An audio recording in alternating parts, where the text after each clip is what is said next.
Hello students, so we met again. How are you all of you? I hope all you are fit and fine. Also very fine. Students, हमने कल के lecture में क्या start किया था? हमने ये जो सेल जो हम चैप्टर पढ़ रहे हैं इतने टाइम से, उसमें हमने सेल मेम्ब्रेन और सेल वॉल को कंप्लीटली स्टडी कर लिया था. वो कैसे दिखाई देते हैं स्ट्रक्चर वाइज भी पढ़ लिया था और फंक्शन वाइज भी पढ़ लिया था. अब हम क्या करेंगे, सेल वॉल और सेल मेम्ब्रेन के बीच में एक छोटे छोटे पॉइंट्स का क्या करेंगे, डिस्कशन लेकर कंपैरिजन करेंगे. उससे क्या होगा, थोड़ा सा जो पढ़ने का स्टाइल है वो अच्छा इंटरेस्टिंग हो जाएगा. तो इधर अगर अपन सेल वॉल के बारे में पढ़े, ठीक है, मेक अ लाइन, और इधर अपन सेल मेम्ब्रेन के बारे में पढ़े. देखो, दिखने में और बोलने में ना एक ही जैसी लग रही हैं, कोई फर्क नहीं है, पर फिर भी देखना बहुत मेजर फर्क देखा था आप लोगों ने. पॉइंट नंबर वन क्या है? It is present only in plant cell और इट इज प्रेजेंट. अच्छा आप बताओ, ये तो सिर्फ प्लांट सेल में है और ये दोनों में है.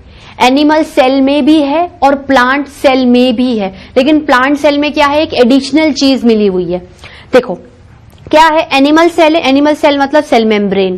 प्लांट सेल का मतलब है cell membrane with again outer covering of cell wall. ठीक है, तो present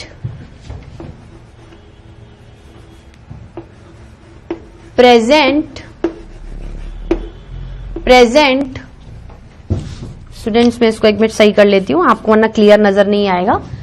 present only in plant cell. Present only in plant cell. और इसी के ही कंट्रास्ट में अगर हम इधर वाला पॉइंट पढ़ें तो इसमें क्या लिखोगे आप? प्रेजेंट in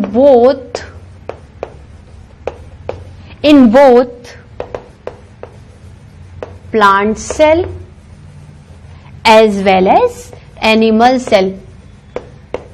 मतलब सेल मेम्ब्रेन तो प्लांट सेल में भी होगी और एनिमल सेल में भी होगी, लेकिन सेल वॉल सिर्फ और सिर्फ प्लांट सेल में होगी. ठीक है, अब अगर हम पॉइंट नंबर 2 डिस्कस करें, पॉइंट नंबर 2 में क्या है, ये नॉन लिविंग है. इसमें ऐसा कोई भी एक्टिविटीज आपको नहीं दिखेंगी जो एक लिविंग मेटाबॉलिक एक्टिविटी को आगे बढ़ाने के लिए की जाती है. इसमें ये लिविंग है. हो गया दूसरा मेजर डिफरेंस. ये क्या है स्टूडेंट्स? नॉन लिविंग है. ये क्या है स्टूडेंट्स? नॉन लिविंग है. और ये क्या है? लिविंग है. ये क्या है? लिविंग है. ये क्या है स्टूडेंट्स? लिविंग है. ठीक है, तीसरा पॉइंट,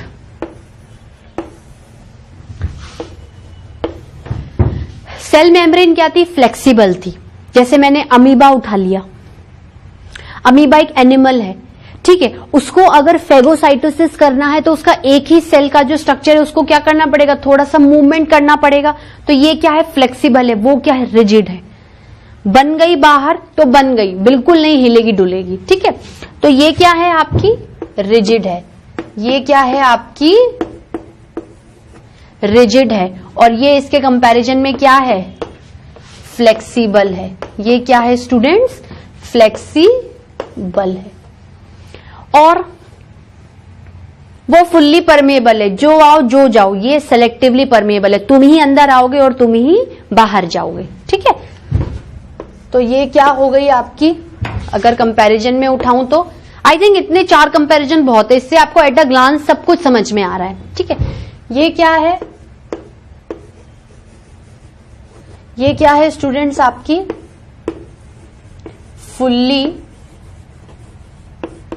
ये क्या है स्टूडेंट्स? Fully permeable. और ये सेलेक्टिवली, वापस बोलिए स्टूडेंट्स, सेलेक्टिवली परमिएबल.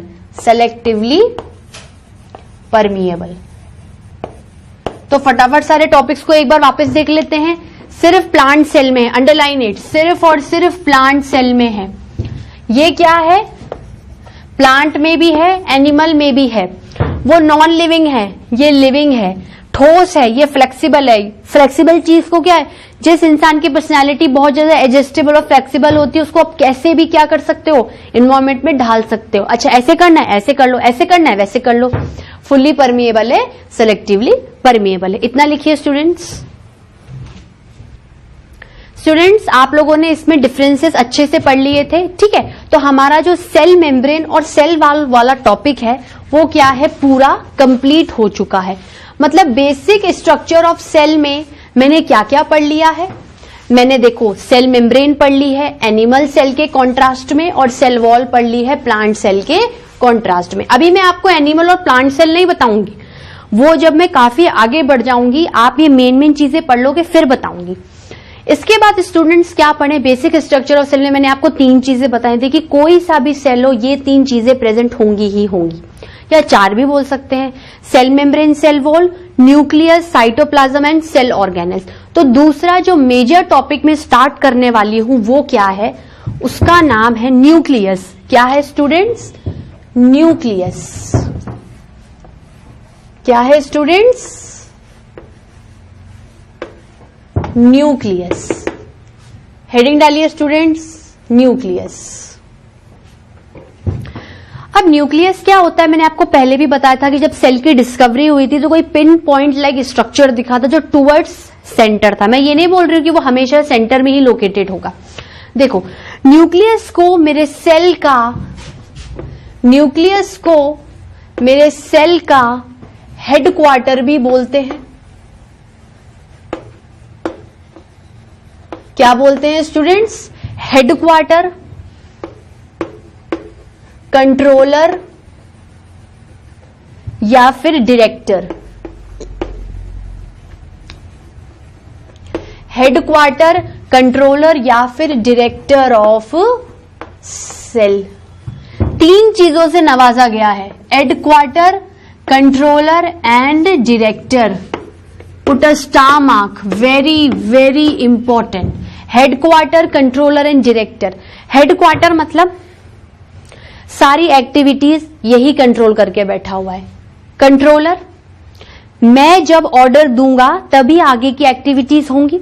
और डायरेक्टर मतलब मैं डिसाइड करूंगा कब कौन सी चीज होगी, कब कौन आएगा और काम करेगा। देखो ले देके तीनों का बात एक ही है।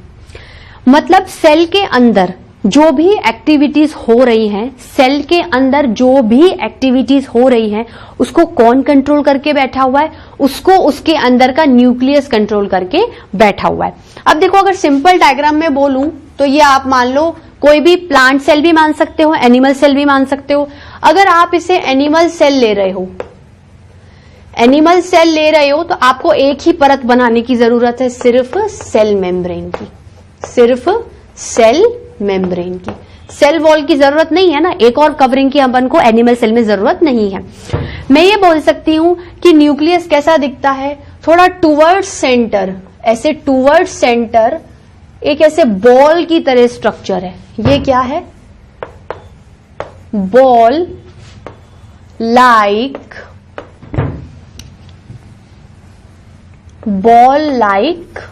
इसको मैं वापस लिख देती हूं स्टूडेंट्स,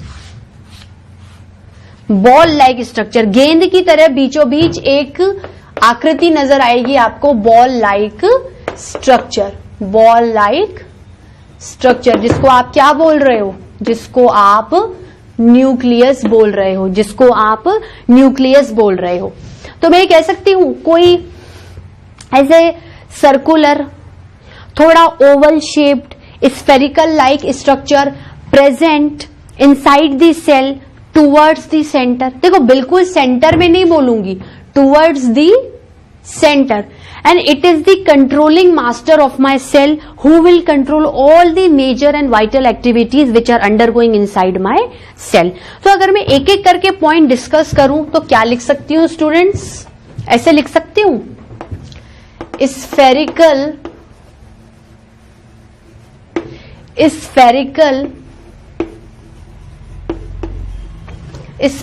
शेप्ड स्ट्रक्चर,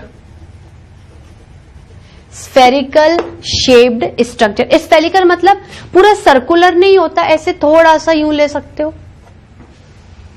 सर्कुलर ही बोल दो, अलग अलग टर्म से बोलने के लिए। स्फेरिकल शेप्ड स्ट्रक्चर आउटसाइड होता है सेल के, इनसाइड होता है, इनसाइड, प्रेजेंट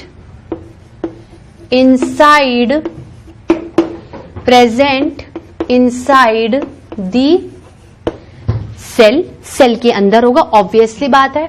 लोकेशन कहां होगी? एकदम सेंटर में नहीं होती है, कभी कभार क्या सेंटर से इधर उधर भी होती है, इसलिए एक सिंपल टर्म में क्या बोल दिया, टूवर्ड्स दी सेंटर। अगर सेंटर में होगी तो बहुत ही अच्छी बात है, ठीक है, टूवर्ड्स दी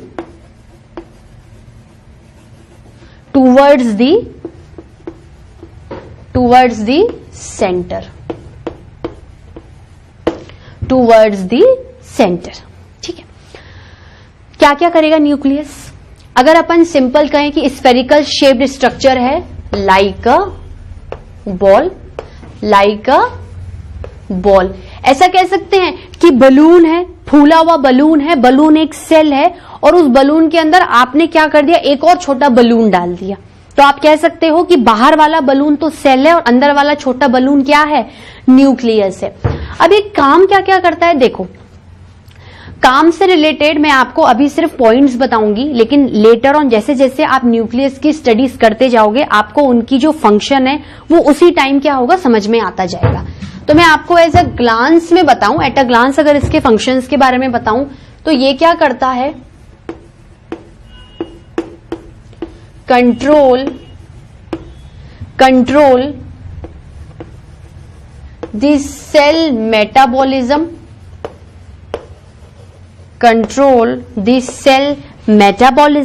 और स्टूडेंट्स क्या क्या करता है, helps,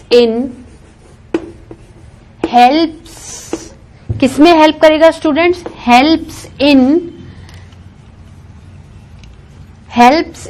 cell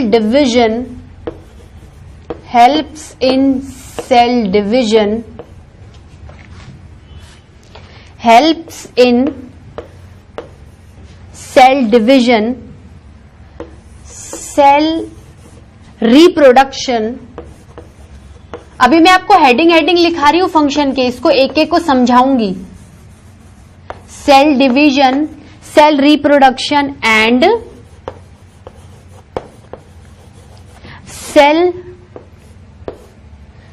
cell contents transportation, cell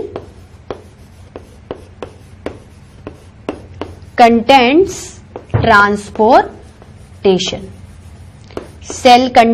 transportation, मतलब सेल के अंदर जितने भी अहम वाइटल एक्टिविटीज होती हैं वो कौन करवाता है, न्यूक्लियस करवाता है। कंट्रोल कौन करता है, न्यूक्लियस करवाता है। सेल को डिवाइड होना है, in case multi cellular organisms बनाने हैं, न्यू सेल्स को पुराने प्री एग्जिस्टिंग सेल से अराइज करना है, विर्चो की थ्योरी को बिल्कुल सेटिस्फाइड करना है, कौन करेगा, न्यूक्लियस करेगा। सेल का रिप्रोडक्शन मतलब वही न्यू सेल्स पुराने सेल से अराइज होते हैं। जैसे आज मैं मेरे पापा मम्मी की बेटी हूं, मैं एक ऑफस्प्रिंग हूं, मैं किससे अराइज हुई हूं, अपने पेरेंट्स से, और मेरी आगे जनरेशन कैसे बढ़ेगी, मेरे बच्चे, उनके बच्चे, तो ऑफस्प्रिंग पेरेंट्स से अराइज हुए हैं। मतलब रिप्रोडक्शन के प्रोसेस में कौन हेल्प कर रहा है, न्यूक्लियस हेल्प कर रहा है। और सेल कंटेंट ट्रांसपोर्टेशन का मतलब क्या होता है, कहीं ना कहीं न्यूक्लियस अपने अंदर कुछ ऐसी चीजें बनाता है जो कि बाद में, जैसे समझ लो न्यूक्लियस ने कोई ऐसा कंटेंट बनाया जो उसे किसी दूसरे सेल ऑर्गेनेल को भेजना है उसके फंक्शन को प्रोसीड कराने के लिए। तो न्यूक्लियस क्या करता है, जो भी अपने अंदर बनाता है वो आगे क्या करता जाता है, दूसरे सेल के कंटेंट्स को क्या कर देता है, ट्रांसपोर्ट कर देता है। मतलब न्यूक्लियस में ऐसा कोई प्रोविजन है, मैं अभी जब न्यूक्लियस का स्ट्रक्चर आपको पढ़ाऊंगी तो उसमें आपको ऐसा कोई प्रोविजन दिखेगा जिसके द्वारा न्यूक्लियस जो भी बना रहा है वो आगे क्या कर रहा है, ट्रांसमिट कर रहा है। अब देखो, ये तो जनरल इंफॉर्मेशन थी। न्यूक्लियस किसका बना हुआ रहता है, न्यूक्लियस हैज 4 कंपोनेंट्स। अब हम क्या कर रहे हैं, न्यूक्लियस के स्ट्रक्चर के बारे में पढ़ रहे हैं। ये अपन बोल सकते हैं अगर एक स्ट्रक्चर हेडिंग डालें तो,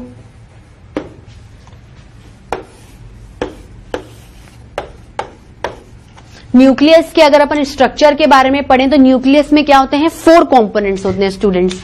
पहला कंपोनेंट न्यूक्लियर मेम्ब्रेन, नाम से समझ रहे हो, सेल के आसपास की मेम्ब्रेन, सेल मेम्ब्रेन, तो न्यूक्लियस के आसपास की membrane nuclear membrane. Nuclear membrane, फिर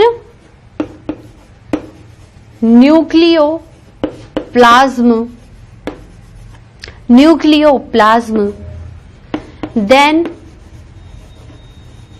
न्यूक्लियोलस, देन न्यूक्लियोलस, और फाइनली क्रोमेटिन,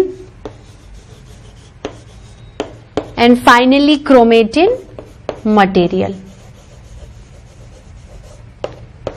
किस किस का बना हुआ है देखो, न्यूक्लियस क्या है, स्फेरिकल शेप स्ट्रक्चर है, प्रेजेंट इनसाइड द सेल है, टुवर्ड्स द सेंटर है, कंट्रोल द सेल मेटाबॉलिज्म है, ठीक है, लाइक अ बॉल की तरह दिखता है। न्यूक्लियस के क्या है, 4 कंपोनेंट्स हैं, ठीक है। स्टूडेंट्स इतना नोट करिए, फिर अपन एक एक कंपोनेंट को डीप में पढ़ेंगे। स्टूडेंट्स आपको इतना मैंने बता दिया था, क्लियर है। अब हम क्या करेंगे, न्यूक्लियस के चारों कंपोनेंट्स को थोड़ा सा डीप में स्टडी करेंगे। एक्चुअली मैं आपको न्यूक्लियस के स्ट्रक्चर के बारे में इलेबोरेशन से बताऊंगी, ठीक है स्टूडेंट्स। हेडिंग डालिए, स्ट्रक्चर ऑफ न्यूक्लियस। क्या पढ़ने वाले हैं स्टूडेंट्स हम, स्ट्रक्चर ऑफ न्यूक्लियस। हेडिंग डालते हैं students, structure of nucleus.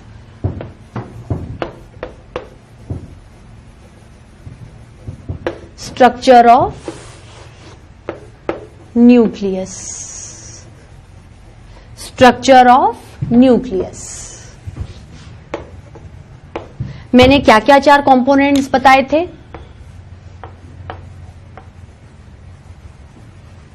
Nuclear membrane,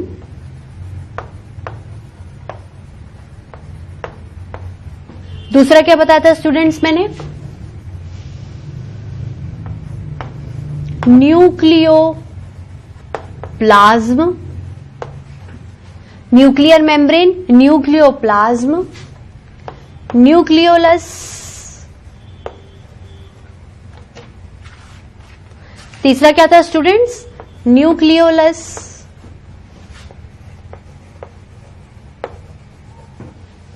और फाइनली चौथा क्या था, chromatin, chromatin material, chromatin material, ठीक है। अब हम क्या करेंगे, इन चारों कंपोनेंट्स को एक एक बारी बारी से पढ़ते चलेंगे। पहला क्या है, अगर अपन इस पे भी नंबरिंग करें तो ये 1 हो गई, ये 2 हो गई, ये 3 हो गई, और ये 4th वन, ठीक है। तो हम जो पहला कंपोनेंट पढ़ने वाले स्टूडेंट्स, वो क्या पढ़ने वाले हैं, हम पढ़ेंगे न्यूक्लियर मेम्ब्रेन के बारे में। न्यूक्लियर मेम्ब्रेन के बारे में,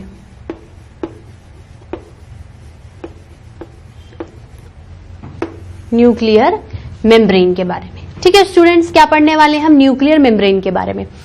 देखो मैंने कहा था न्यूक्लियस एक बॉल लाइक स्ट्रक्चर है, तो इस बॉल की आउटर मोस्ट कवरिंग क्या हो गई, न्यूक्लियर मेम्ब्रेन, ठीक है। अगर मैं सिंपल डायग्राम से बताऊं आपको, तो ये क्या है अपना बॉल लाइक स्ट्रक्चर न्यूक्लियस, और ये क्या है, इसके बाहर की मेम्ब्रेन है। लेकिन एक बात आपको देखनी पड़ेगी, ये डबल मेम्ब्रेन स्ट्रक्चर है। ये क्या है, डबल मेम्ब्रेन स्ट्रक्चर है। जैसे लिपिड बाई लेयर की फॉर्म में प्रेजेंट था, उसी तरीके से न्यूक्लियर मेम्ब्रेन डबल लेयर की फॉर्म में प्रेजेंट है स्टूडेंट्स। तो पहला पॉइंट क्या हो गया, it is a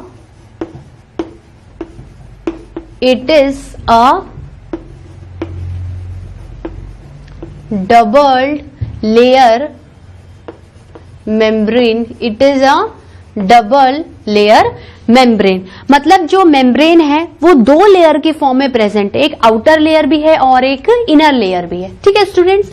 double layered membrane, तो मैं ये कह सकती हूं कि nucleus is enclosed with in double membrane nuclear membrane, बिल्कुल बोल सकती हूं। मैं अगर इसको फॉर्म में, दूसरे फॉर्म में लिखूं तो न्यूक्लियस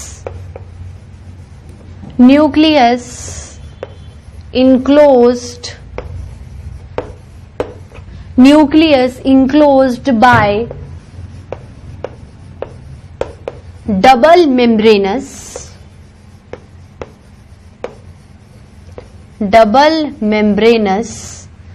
nuclear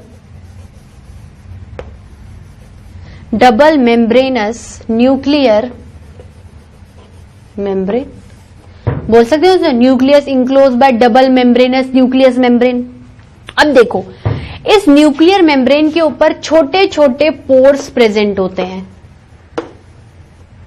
इस न्यूक्लियस के आसपास जो डबल लेयर्ड न्यूक्लियर मेम्ब्रेन है उसमें क्या है, पोर्स प्रेजेंट है, छोटे छोटे होल्स हैं, छिद्र हैं। उनको क्या बोलते हैं, उनको न्यूक्लियर पोर्स बोलते हैं। उनको क्या बोलते हैं, न्यूक्लियर पोर्स बोलते हैं। तो pores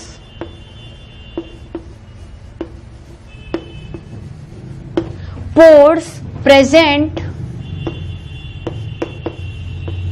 on the membrane,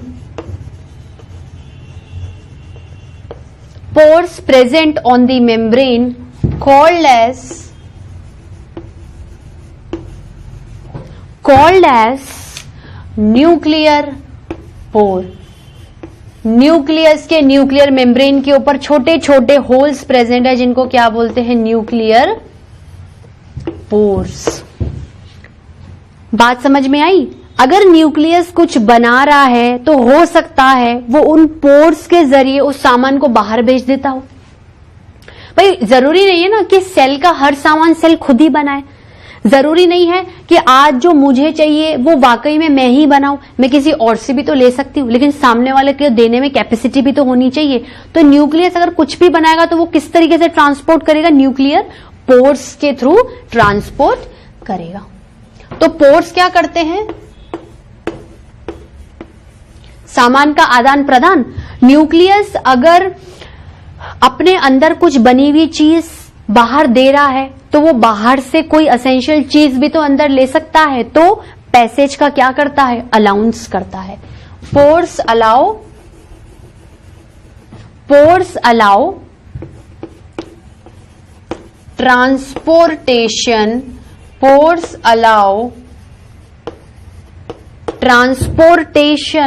of materials, ports allow transportation of material across का मतलब क्या होता है, इसके थ्रू, across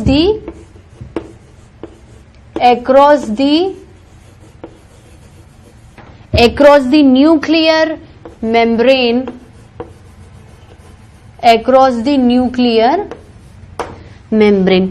तो न्यूक्लियस क्या है, बॉल लाइक स्ट्रक्चर है, उसके आसपास क्या है, पोर्स प्रेजेंट है। उसके आसपास क्या है, पोर्स प्रेजेंट है। तो जो न्यूक्लियस जो भी चीज बनाता है वो पोर्स के थ्रू क्या कर देता है, बाहर दे देता है। ठीक है, ये तो आपके स्टूडेंट्स न्यूक्लियर मेम्ब्रेन था, उसके अंदर हमने न्यूक्लियर पोर्स के बारे में भी पढ़ लिया था। अब हम क्या पढ़ने वाले हैं, जो सेकेंड पॉइंट है, इसका डायग्राम क्या है आप एक बार थ्योरी देख लीजिए, फिर मैं लास्ट में इसका पूरा डायग्राम बता के आपको अच्छे से समझाऊंगी।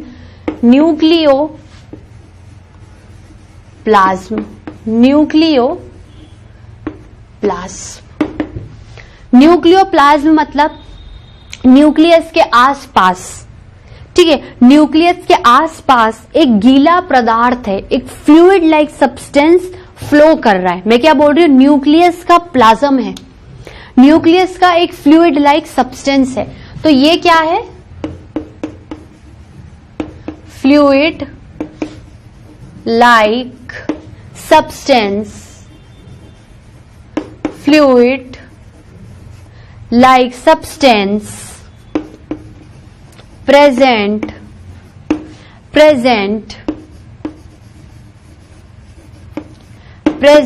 inside the nucleus। किसके आसपास घिरा हुआ है, न्यूक्लियर मेम्ब्रेन के आसपास। Fluid like substance present inside the nucleus and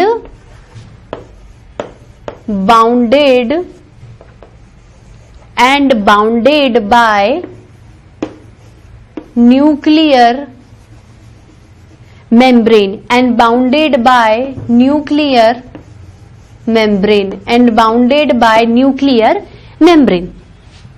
अब देखो पानी लाइक सब्सटेंस है तो ऑब्वियसली अपने अंदर क्या करके बैठा हुआ है, कुछ लेके बैठा हुआ होगा। भाई पानी आपको एक मीडियम देता है, पानी क्या करता है, आपको एक मीडियम देता है कि आप सामानों को क्या भरते चलो, आप सामानों को क्या करते चलो, भरते चलो।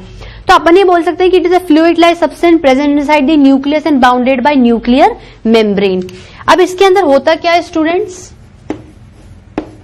It containing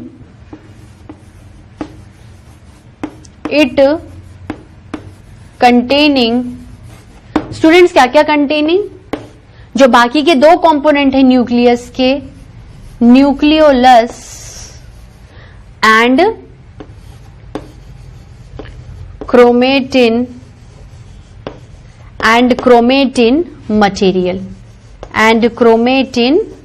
material.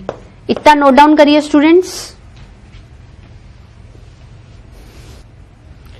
So students आपको इतना मैंने पढ़ाया समझ में आया। हमने न्यूक्लियस के दो कंपोनेंट्स के बारे में पढ़ लिए। अब मैं क्या करती हूं, न्यूक्लियस का एक प्रॉपर डायग्राम बताती हूं, जिससे क्या होगा, ये दो कंपोनेंट हाथों हाथ आपके क्लियर हो जाएंगे और बाकी के दो कंपोनेंट भी मैं साइड बाय आपको समझाने लग जाती। तो एट अ ग्लांस आपको चारों के बारे में क्या हो जाएगा, समझ में आ जाएगा। ठीक है, तो हम लोग न्यूक्लियस के बारे में उसका एक डायग्राम बनाते हैं। ठीक है, उसके डायग्राम के बारे में स्टडी करते हैं। ठीक है,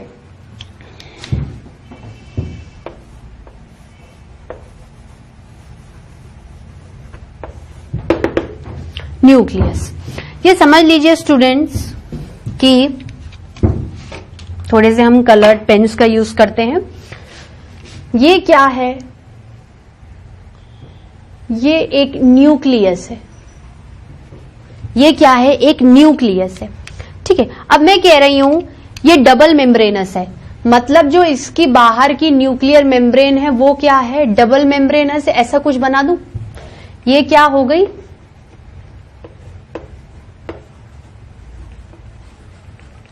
ये क्या हो गई, न्यूक्लियर मेम्ब्रेन। ठीक है, अब मैंने क्या बोला था, न्यूक्लियर मेम्ब्रेन के ऊपर पोर्स प्रेजेंट है, न्यूक्लियर पोर्स। ये क्या है students, nuclear pores.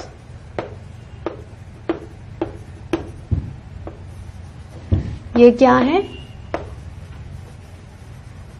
Nuclear pores. ये न्यूक्लियर मेम्ब्रेन है, ये क्या है, न्यूक्लियर पोर्स है।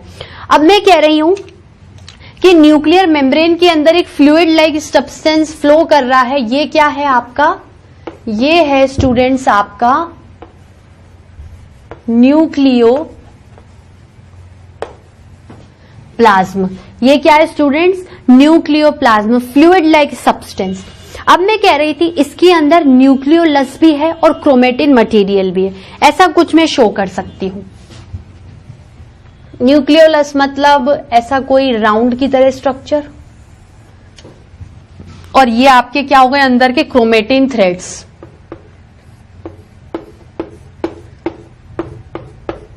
क्रोमेटिन मटेरियल क्या है, थ्रेड लाइक स्ट्रक्चर्स होते हैं। ठीक है,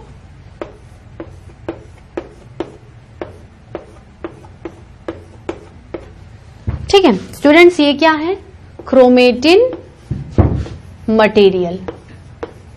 क्रोमेटिन मटेरियल, ये क्या है स्टूडेंट्स, क्रोमेटिन मटेरियल। ये क्या है, क्रोमेटिन मटेरियल। और ये चीज क्या थी, ये थी न्यूक्लियोलस। अब अपन क्या क्या पढ़ चुके थे, हमने न्यूक्लियर पोर्स पढ़ लिए, न्यूक्लियर मेम्ब्रेन पढ़ ली, न्यूक्लियोप्लाज्म पढ़ लिया। हमें क्या पढ़ना है, न्यूक्लियोलस और क्रोमेटिन मटेरियल। न्यूक्लियोलस और क्रोमेटिन मटेरियल के बारे में आज हम पढ़ने जा रहे हैं। अब देखो लोकेशन के हिसाब से न्यूक्लियोलस भी न्यूक्लियर मेम्ब्रेन के अंदर है, न्यूक्लियोप्लाज्म में है, और क्रोमेटिन मटेरियल भी न्यूक्लियर मेम्ब्रेन के अंदर, न्यूक्लियोप्लाज्म में। मतलब एक एक डेफिनेशन तो क्या हो गई, सबकी कॉमन हो गई। ठीक है, तो पहले हम क्या पढ़ने वाले हैं स्टूडेंट्स, हम न्यूक्लियोलस के बारे में पढ़ने वाले हैं, जो थर्ड वाला पार्ट है, ठीक है। जो थर्ड चीज हम पढ़ने वाले हैं वो क्या है? न्यूक्लियोलस। न्यूक्लियोलस भी क्या होता है? न्यूक्लियोलस भी एक स्फेरिकल शेप्ड स्ट्रक्चर है।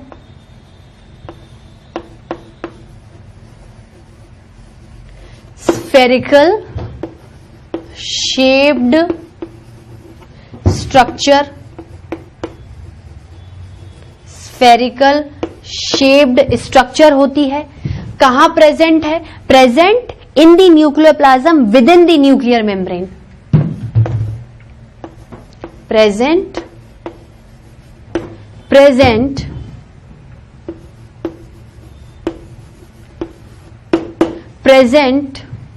inside the nucleoplasm, present inside the nucleoplasm, bounded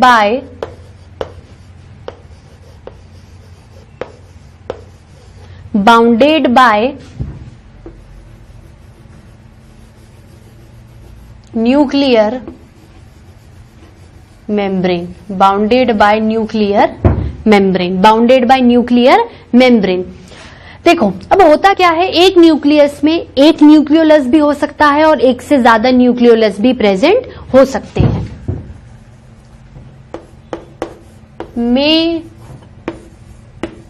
may be one in number, ठीक है, इसको मैं थोड़ा सा हाईलाइट कर देती हूं। May be one in number or more then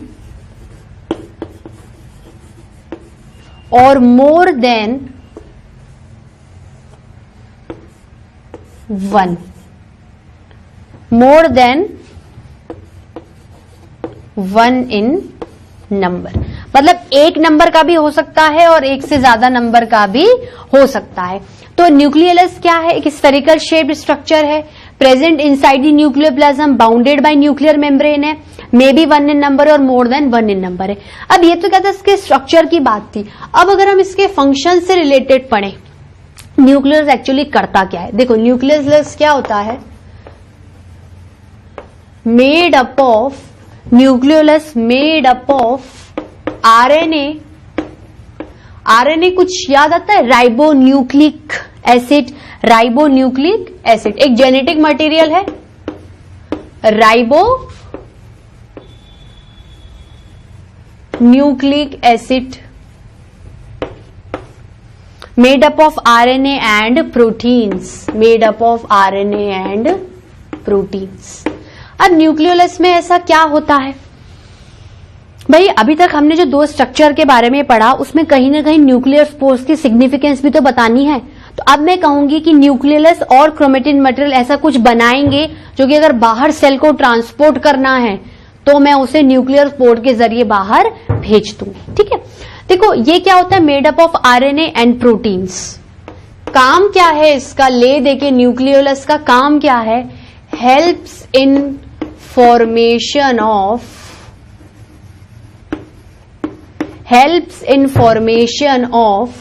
ribosomes.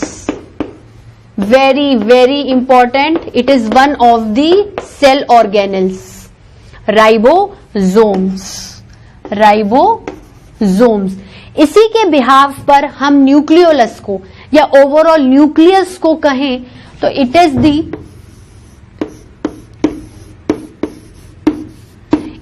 The store house या फिर factory of ribosomes, factory of ribosomes. Very important, note down करिए स्टूडेंट्स।